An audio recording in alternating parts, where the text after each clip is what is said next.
Hello दोस्तों, स्वागत है आप सभी का सूर्य स्टडी आईक्यू जी के फ्रेंड। आज मैं आप सभी के लिए एक और इम्पोर्टेंट वैकेंसी लेकर आया हूँ। भर्ती के बारे में एकदम कंप्लीट डिटेल में समझते हैं। अगर आप लोग मेरे चैनल पर नए हैं तो पहले मेरे चैनल को सब्सक्राइब कीजिए, ठीक है, और उसके बाद बेल आइकन के बटन को भी दबाइएगा, ठीक है। चलिए तो एकदम कंप्लीट डिटेल में यहाँ पर हम बात करते हैं। तो मैं आप सभी के लिए यहाँ पर बता दें कि CSIR की तरफ से यहाँ पर वैकेंसी निकाली गई है। तो वैकेंसी यहाँ पर काफ़ी अच्छी है। देखिएगा यहाँ पर पोस्ट के बारे में अगर हम बात कर लेते हैं तो देखिए, टेक्नीशियन असिस्टेंट में यहाँ पर आपको 15 पोस्ट यहाँ पर आपको देखने के लिए मिल जाती हैं। और ड्राइवर के लिए यहाँ पर आपको देखिए असिस्टेंट में तो आपको 15 मिल जाती हैं, जिसमें जनरल के साथ OBC की 1, ST की 1 और SC की 1 और OBC की 5 वैकेंसी, EWS की 1 है, ठीक है। पे लेवल 6 का यहाँ पर मिलने वाला 35,400 सैलरी स्टार्ट है, ठीक है। और यहाँ पर एक्सपर्ट देखिए टोटल यहाँ को 73,734 रुपये यहाँ पर मिलने वाली है, ठीक है। ये लिमिट 28 साल यहाँ पर आपकी हो जाती है। टेक्नीशियन की बात करते हैं तो एक पोस्ट है, 19,000 सैलरी है। और यहाँ पर आपका अप्रोक्स यहाँ पर 40,046 रुपये यहाँ पर आपको 440 यहाँ पर मिल जाती है, 28 साल की लिमिट हो जाती है। ड्राइवर की भी एक पोस्ट है, ठीक है, लेवल 2 मिलता है, 19,900 मिलता है यहाँ पर आपको, 27 साल यहाँ पर आपकी सैलरी मतलब एज लिमिट आपके यहाँ पर हो जाती है, ठीक है। अब टेक्निकल असिस्टेंट में देखिए यहाँ पर अलग अलग पोस्ट निकालेंगे, अलग अलग पोस्ट कोड के द्वारा, ठीक है। तो क्वालिफिकेशन की वगैरह हम बात कर लेते हैं। अब हम यहाँ पर बात करते हैं तो पोस्ट कोड यहाँ पर देखिएगा, ठीक है। इन चारों को पोस्ट कोड की वगैरह अगर हम बात कर लेते हैं, ठीक है, तो यहाँ पर देखिएगा जो क्वालिफिकेशन की अगर हम बात करते हैं तो देखिए यहाँ पर डिप्लोमा मांगा, वो भी आपसे 60% मार्क्स के साथ में आप लोगों के पास डिप्लोमा होना चाहिए, ठीक है। और यहाँ पर आपके पास 3 साल के फुल टाइम का यहाँ पर डिप्लोमा होना चाहिए, ठीक है। और उसके अलावा कंप्यूटर और information technology, electronic engineering technology में आपके पास क्वालिफिकेशन होनी चाहिए 2 साल के आपके पास। कंप्यूटर में यहाँ पर इलेक्ट्रॉनिक इंफॉर्मेशन टेक्नोलॉजी में आपके पास इंटरव्यू भी होना, मतलब एक्सपीरियंस भी होना चाहिए। उसके अलावा अगर आपके पास BSc कंप्यूटर साइंस से है, ठीक है, इलेक्ट्रॉनिक BCA वगैरह भी है, ठीक है, और 60% मार्क्स के साथ, तब भी आप फॉर्म को यहाँ पर फिलअप कर सकते हैं। और 1 साल का full time computer related professional qualification अगर आपके पास यहाँ पर कोई भी सर्टिफिकेट वगैरह है, तब भी आप फॉर्म को फिलअप कर सकते हैं। इसके अलावा कंप्यूटर साइंस में देखिए ये सारी चीज़ें आपकी और BCA वगैरह भी अगर आपने किया है 60% मार्क्स के साथ, तब भी आप फॉर्म को यहाँ पर फिलअप कर सकते हैं, ठीक है। और ये तो 4 पोस्ट की हो। इसके बाद यहाँ अगर हम बात कर लेते हैं इन दो पोस्टों के लिए 2405 और 2406 वाली पोस्ट के लिए, ठीक है। तो देखिए डिप्लोमा आपसे मांगा 60%, ठीक है, और मार्क्स के साथ में 3 साल का full time duration diploma with 60% marks के साथ में यहाँ पर आपके पास अवेलेबल होना चाहिए फिर, ठीक है। इलेक्ट्रिकल इंजीनियरिंग और ठीक है, और टेक्नोलॉजी में यहाँ पर आपके पास, और 2 साल का अगर आपके पास एक्सपीरियंस भी है इलेक्ट्रिकल से रिलेटेड, तब भी आप इन 2 पोस्ट के लिए आप फॉर्म फिलअप कर सकते हैं, ठीक है। और जो नेक्स्ट जो पोस्ट हो जाती है तो उनके लिए यहाँ पर देखिए 247, 207, 2,407, 2,408 पोस्ट के लिए तो डिप्लोमा आपके पास होना चाहिए, 3 साल का फुल टाइम ड्यूरेशन, और 2 साल का अगर आपके पास एक्सपीरियंस भी है सिविल इंजीनियरिंग में, तब भी फॉर्म फिलअप कर सकते हैं, ठीक है। और इस पोस्ट के लिए यहाँ पर आपको देखिए आपके पास लेटर अगर आपके पास एडमिशन है 2 साल का, ठीक है, 3 साल का आपके पास फुल एडमिशन होना चाहिए, 2 साल का अगर आपके पास लेटर एडमिशन भी है, ठीक है, तब भी आप फॉर्म को यहाँ पर आपको फिलअप कर सकते हैं इस वाली वैकेंसी में, ठीक है, इलेक्ट्रॉनिक्स और सिविल डिपार्टमेंट से, ओके। और पोस्ट क्वालिफिकेशन भी अगर है, मतलब एक्सपीरियंस भी होना चाहिए 2 साल का आपके पास इलेक्ट्रॉनिक्स से, ठीक है। और BSc भी इलेक्ट्रॉनिक्स फिजिक्स में होनी चाहिए 60% मार्क्स के साथ 1 साल। और BSc भी है अगर आपके पास इलेक्ट्रॉनिक्स से, ठीक है, फिजिक्स में, और से लेकर अगर आपके पास यहाँ पर 60% मार्क्स है, और 1 साल का अगर आपके पास इलेक्ट्रॉनिक्स और सिविल में अगर आपके पास यहाँ पर क्वालिफिकेशन भी है, ठीक है। और यहाँ पर तब भी आप इस फॉर्म को यहाँ पर आप लोग फिलअप कर सकते हैं, ठीक है। और डिप्लोमा की अगर हम बात कर लेते हैं तो इस वाली पोस्ट के लिए यहाँ पर देखिए डिप्लोमा 2,410 वाली पोस्ट के लिए यहाँ पर देखिए डिप्लोमा होना चाहिए 3 साल का इलेक्ट्रॉनिक्स मैकेनिकल में आपके पास इंजीनियरिंग में, ठीक है।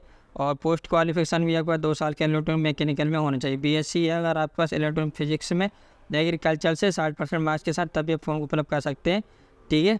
इसके अलावा और भी यहाँ पर जो पोस्ट यहाँ पर आपको देखने के लिए यहाँ पर मिलती है 24 से 11 में, यहाँ पर देखिए आपके पास यहाँ पर इस वाली पोस्ट के लिए BSc वगैरह इलेक्ट्रॉनिक फिजिक्स एग्रीकल्चर से ये सारी पोस्ट आपके पास यहाँ पर होनी चाहिए, तो क्वालिफिकेशन, तब भी फॉर्म को आप फिलअप कर सकते हैं, ठीक है। और इन जो वैकेंसी निकली है 24/2001, ठीक है। तो ये जो पोस्ट है साझा ड्राइवर की वैकेंसी, ITI वाले के लिए वैकेंसी यहाँ पर देखिए, तो ITI वाले 10वीं के साथ साथ यहाँ पर देख लीजिए आपको 55% मार्क्स के साथ आपके पास ITI की सर्टिफिकेट होना चाहिए नेशनल, ठीक है। NCVT या ICVT दोनों में से कोई एक होना चाहिए, ठीक है। Trade computer operator and programming assistant COPA वालों के लिए और नेटवर्क टेक्नीशियन के लिए यहाँ पर भर्ती निकाली है। तो कोपा वालों के लिए ITI में यहाँ पर भर्ती निकाली है, ठीक है। और इसके अलावा आपके पास कंप्यूटर ऑपरेटर में अगर आपके पास है और 2 साल का एक्सपीरियंस भी है और कोपा के साथ 2 साल का एक्सपीरियंस भी, तब भी फॉर्म फिलअप कर सकते हैं आप लोग, ठीक है, ठीक है। तो ये जो वैकेंसी ITI में कोपा वालों के लिए यहाँ पर निकाली गई है, तो कोपा से जितने स्टूडेंट हैं वो लोग यहाँ पर फॉर्म फिलअप कर सकते हैं। इसके अलावा एक वैकेंसी है, ठीक है, NIA 2401 करके, ठीक है। तो ड्राइवर के लिए है। तो यहाँ पर 10वीं पास से लोग आपके पास यहाँ पर होने चाहिए फ्रेंड, ठीक है। और आपके पास यहाँ पर ड्राइवर लाइसेंस भी होना चाहिए, light motor vehicle, heavy motor vehicle के यहाँ पर होना चाहिए, मोटर व्हीकल का आपके पास नॉलेज भी होना चाहिए, एक्सपीरियंस भी आपके पास यहाँ पर 3 साल के यहाँ पर आपके पास होना चाहिए, ठीक है। फॉर्म फिलअप की अगर हम डेट की स्टार्ट करते हैं तो फ्रेंड यहाँ पर देखिए आप फॉर्म आपके कैसे भराएंगे। फॉर्म आपके ऑलरेडी यहाँ पर मतलब स्टार्ट हो चुके हैं, ऑनलाइन मोड के माध्यम से फॉर्म फिलअप होंगे। यहाँ पर देखिए 30 जनवरी से यहाँ से आपके फॉर्म स्टार्ट हो चुके हैं और 29 फरवरी यहाँ पर इसकी जो है लास्ट डेट यहाँ पर रहने वाली है। तो आप लोग फॉर्म को जल्दी फिलअप कीजिएगा, क्योंकि बाद में यहाँ पर सर्वर डाउन आपका यहाँ पर हो जाता है, ठीक है।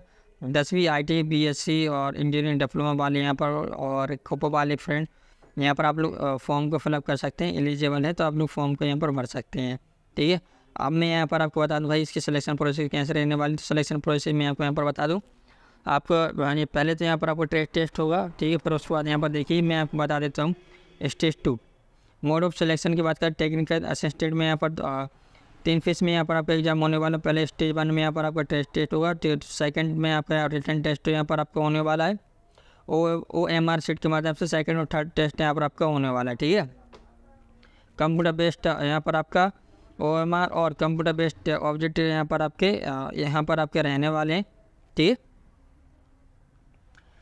और यहाँ पर इंग्लिश और हिंदी में यहाँ पर आपसे क्वेश्चन आंसर पूछे जाएंगे। डिप्लोमा ग्रेजुएशन लेवल के यहाँ पर आपसे क्वेश्चन यहाँ पर आपके रहने वाले हैं। 200 क्वेश्चन रहेंगे, 3 घंटों में आपको क्वालिफाई करना है। पार्ट 1 में यहाँ पर आपको, ठीक है, मेंटल एबिलिटी यहाँ पर रहने वाली 50 क्वेश्चन 100 मार्क्स के यहाँ पर रहने वाले हैं। नेगेटिव माइनस मार्किंग यहाँ पर नहीं है आपकी, ठीक है। तो नेगेटिव माइनस मार्किंग नहीं रहने वाली है। पेपर सेकंड में देखिए जनरल अवेयरनेस आप 25 नंबर की आएगी, 75 मतलब 25 क्वेश्चन रहेंगे, 75 मार्क्स की रहने वाली है, ठीक है। और यहाँ पर पेपर सेकंड में यहाँ पर आपके नेगेटिव मार्क्स आपको मिल जाती है 1 negative marks every wrong answer, एक, ठीक है। 1 मार्क्स यहाँ एक गलत होने पर एक क्वेश्चन में आप एक क्वेश्चन गलत होने पर 1 नंबर काट दिया जाएगा। इंग्लिश में 25 क्वेश्चन रहने वाले हैं 75 मार्क्स के, ठीक है। पेपर थर्ड में यहाँ पर देखिए नेगेटिव माइनस मार्किंग भी यहाँ पर रहने वाली है, ओके।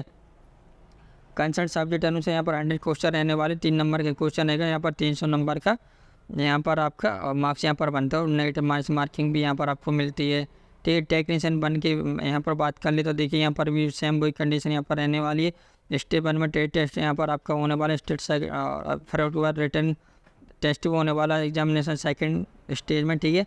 तो OMR और कंप्यूटर बेस्ड यहाँ पर आपके ऑब्जेक्टिव क्वेश्चन रहने वाले हैं। 10 प्लस ITI से रिलेटेड यहाँ पर आप क्वेश्चन पूछते हैं, 150 क्वेश्चन रहेंगे, 2 घंटे 30 मिनट टाइमिंग मिलने वाली है, ठीक है। सेम वही रहने वाले 50 क्वेश्चन रहेंगे और 100 मार्क्स रहने वाले। नॉन नेगेटिव मार्क्स पेपर 2 और पेपर थर्ड में यहाँ पर आप नेगेटिव मार्किंग भी यहाँ पर आपको देखने के लिए मिल जाती है, ठीक है। और ड्राइवर के लिए भी यहाँ पर देखिए सेम कंडीशन भी यहाँ पर ड्राइवर के लिए यहाँ पर कुछ अलग से हो जाती है। जैसे यहाँ पर पेपर 1 ड्राइवर के लिए होने वाला है, ठीक है। 100 क्वेश्चन रहेंगे, 1.5 घंटे यहाँ पर टाइमिंग मिलने वाली। तो ड्राइवर के लिए यहाँ पर देखिए 100 क्वेश्चन रहने वाले, 1 घंटे 30 मिनट में यहाँ पर आपको क्वेश्चन यहाँ पर करने हैं। तो 25 नंबर की रीजनिंग रहने वाली, मतलब 75 नंबर की रीजनिंग 25 क्वेश्चन, 75 नंबर के 25 क्वेश्चन, जनरल अवेयरनेस 75 नंबर के 25 क्वेश्चन। नेगेटिव मार्किंग भी यहाँ पर आपकी रहने वाली, एक क्वेश्चन गलत होने पर 1 नंबर यहाँ पर काट दिया जाए। इंग्लिश भी 75 नंबर की है, 25 क्वेश्चन, टोटल 100 क्वेश्चन हो जाते हैं। 1 घंटे 30 मिनट में यहाँ पर आपको करना है, ठीक है। उसके बाद फाइनल मेरिट लिस्ट आपकी बनती है। मेरिट लिस्ट के बाद यहाँ पर आपको देखिए यहाँ पर आपका सेंट्रल ट्रेड रिटर्न टेस्ट वगैरह यहाँ पर आपका होता है। फिर उसके बाद यहाँ पर आपकी जॉइनिंग यहाँ पे करवा दी जाती है। फीस की अगर हम बात कर लेते हैं तो यहाँ पर आपके फॉर्म ऑलरेडी यहाँ पर स्टार्ट हो चुके हैं, ऑनलाइन मोड के माध्यम से आप फॉर्म को भर सकते हैं, ठीक है। यहाँ पर नॉन रिफंडेबल यहाँ पर फीस यहाँ पर आपकी लगने वाली 500 रुपये, ठीक है। SC ST PW वालों के लिए यहाँ पर कोई फीस नहीं लगने वाली। OBC और जनरल वालों के यहाँ पर 500 रुपये भी यहाँ पर फीस रहने वाली है। SC ST की यहाँ पर किसी प्रकार की कोई फीस यहाँ पर नहीं रहने वाली है। तो इसमें जितनी इंपॉर्टेंट चीज़ थी वो मैंने आपको बता दी, तो आप लोग फॉर्म को फिलअप कर सकते हैं। लिंक आपको PDF के डिस्क्रिप्शन में मिल जाएगी, फॉर्म फिलअप करने की लिंक डिस्क्रिप्शन में मिल जाएगी। तो जल्दी से जल्दी आप लोग इस फॉर्म को फिलअप कीजिएगा फ्रेंड, ठीक है। तो CSIR की वैकेंसी यहाँ पर निकाली है 29 फरवरी, इसकी लास्ट डेट यहाँ पर देखने को मिल जाती है। तो अगर आप लोग इंटरेस्टेड हैं तो फ्रेंड आप लोग जल्दी से जल्दी फॉर्म को फिलअप कीजिएगा। चलिए मिलता है अगली वीडियो में। जय हिंद, जय भारत।